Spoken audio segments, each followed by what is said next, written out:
First up is a 1915 Buffalo nickel. Now if you look on the reverse or the back of the nickel and look towards the very bottom of the nickel, you will see the words 5 cents. If you look underneath the C in cents, you may see a mint mark there. If you do have a D mint mark, this is what we're looking at right now. And what this is a error coin. It is a repunched mint mark. You can see 2 D's there. So that is an error that gives the coin value. You want to watch out for this stuff. Like I always say, get a cheap coin microscope off eBay, Amazon, something like that, and you guys will be able to find these types of errors. Next up is a double die reverse. So this is the 5 cents that I was talking about on the back of the coin. You can see doubling taking place on all the lettering, most noticeably on the bottom of the E and then the C, E, N, T there, and even a little to the left of the C and the E and the N. So watch out for the doubling on the words 5 cents on the reverse of the Buffalo nickel. Here is another double die reverse. Now this is a 1918 Buffalo nickel, and the doubling is taking place on the phrase E pluribus unum. If you look there above the R, the I, and the B, and even the U a little bit, and pluribus, you can see that doubling taking place, as well as just the E there above the word pluribus.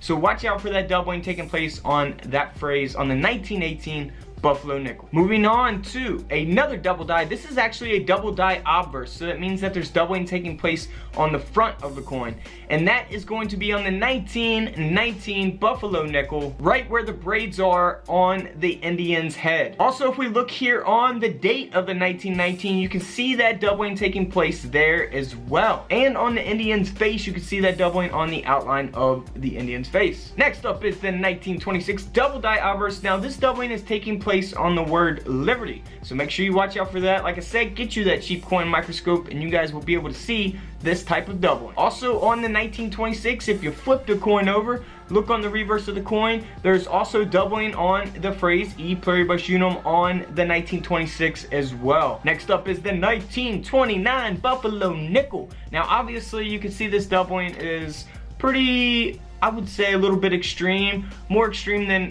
what we've previously been looking at here. You can easily see that doubling on the 9, the 2, and the 9 there. So watch out for the 1929 double die obverse Buffalo nickel. Now for the 1930, this one is a tricky one. This is on the buffalo's leg. So there's doubling taking place on the buffalo's leg on the reverse of the coin of the 1930 nickel. Now the 1935, this is more extreme doubling, especially on the word 5 cents on the reverse. So you're looking at 2 images here. Both are going to be doubling on the words, so watch out for that on the 1935. And on the 1936, there is a double die obverse. This is the extra thickness doubling. You can obviously see that there in that image that is like very thick compared to the regular date of a regular Buffalo nickel. So watch out for things like that. And we also see that thickness taking place on the other parts of the coin, like on the word liberty. All you gotta do is click that bell. It will notify you when I go live.